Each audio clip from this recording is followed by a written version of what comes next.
22 5 லட்சம் பேர் வருவாங்கன்னு சொல்லி சொல்றாங்க. 5 லட்சம் பேர் ஒன்னா சேர்ந்து இங்க கந்த சஷ்டி கவசம் பாட போறாங்களாம். இது ஒரு கின்னஸ் ரெக்கார்ட் பண்ண போறாங்கன்னு சொல்லி சொன்னாங்க. நம்ம உள்ள போய் பார்ப்போம் அப்படின்னு சொல்லிட்டு முதல் படையான திருப்பரங்குன்ற வீட்டுக்கு உள்ள போயாச்சு. திருப்பரங்குன்றம் நம்ம அடிக்கடி பார்த்தனால அங்க இருக்க ஃபீல் எனக்கு இங்க வரல. இருந்தாலும் முருகனை தரிசனம் பண்ணிட்டு அப்படியே வெளியே வந்தாச்சு. 2வது படை வீடு வந்து திருச்செந்தூர். திருச்செந்தூருக்கும் உள்ள போனா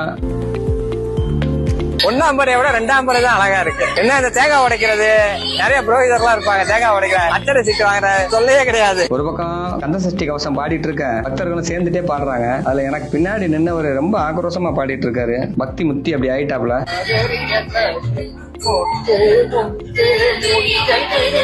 2வது படம் திருச்செந்தூர் தரிசனம் முடிச்சாச்சு. தரிசனம் முடிச்சுட்டு அப்படியே வெளியே வந்த உடனே அடுத்து மலையே ஏறாம பழனி மலை முருகனை பார்க்க போறோம். மலையே ஏறலாங்க. 3வது படம் பழனி தான். போற நேரத்துல ஆண்டி எல்லாம் ராஜ அலங்காரத்துல இருக்காரு. அப்படியே போய் தரிசனம் பண்ணிட்டு வருவோம். முருகன் ராஜ அலங்காரத்துல காட்சி கொடுத்தாரு. ஆனா இங்க நவபாஷண சிலை எல்லாம் இல்ல. எப்படி இருந்தாலும் முருகன் தான். அங்கேயும் போய் முருகனை தரிசனம் பண்ணிட்டு வெளியே வந்தான். அடுத்து 4வது படம் சுவாமி மலைங்க. என் லைஃப்ல இது வரைக்கும் நான் சுவாமி மலை போனதில்ல. அடுத்து போயே ஆகணும். அதுக்கு முன்னாடி இங்க தரிசனம் பண்ணிடுவோம். அப்படியே சாமியை பார்த்துட்டு வெளியே வந்தான்.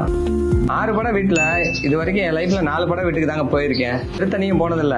ஏதாவது அந்த மாநாடு நடத்துறவங்க புண்ணியத்துல ஒரே நேரத்துல 6 படம் தரிசனம் பண்ணிடுவோம் சொல்லி வந்தேன். திருத்தணியும் போய் பார்த்துட்டோம். பார்த்துட்டு வெளியே வந்தோம்னா பள்ளி தெய்வானையோட காட்சி கொடுக்குறாருங்க. பழமுதிர்ச்சோலையில எப்படி இருப்பாரோ அப்படியே தான். 6வது படையும் முடிச்சாச்சு. இதுல விசேஷம் என்னன்னா, நீங்க பழமுதிர்ச்சோலை போனீங்கன்னா 6 படம் முருகனும் அங்கேயும் இருப்பாரு. அங்கேயும் சிலையில வடிச்சு வச்சிருப்பாங்க 6 படம் முருகனையும். நல்லா இருக்குங்க. ஃப்ரீயா இருந்தீங்கன்னா போயிட்டு வாங்க. இப்படியே 6 படம் வீடையும் அருமையா சுத்தியாச்சு. எல்லாமே சூப்பரா இருக்குங்க. வெளியே வந்தோம். பரதநாட்டியம், பாட்டு கச்சேரின்னு நிறைய நடந்துகிட்டே இருக்கு. தண்ணீர் வசதி எல்லாமே ஏற்பாடு பண்ணிருக்காங்க. எல்லாத்துக்கும் பக்தர்களுக்கு எல்லாம் பிரசாதம் கொடுக்குறாங்க. சாயந்தரத்துக்கு மேல நீங்க வந்தீங்கன்னா நல்ல லைட்டிங்கோட நல்ல எஃபெக்டோட நிகழ்ச்சி நடந்துட்டு இருக்கும். அதோட நீங்க தரிசனம் பண்ணிட்டு பக்தர்கள் கொஞ்சம் அதிகமா இருப்பாங்க. அவங்களோட கொஞ்சம் உட்காந்து ரிலாக்ஸா அந்த 6 படம் முருகனோட கோபுரத்தை ஒன்னா தரிசனம் பண்ணலாம். கோபுர தரிசனம் கோடி புண்ணியம்னு சொல்லுவாங்க. இப்படி ஒரு நிகழ்ச்சி நம்ம மதுரையில் நடக்கிறது நம்மளுக்கு எல்லாம் பெருமை தான். இது ஜாதி மதமா எந்த ஒரு உள்ளுணர்வும் இல்லாம நல்லபடியா நடக்கணும்.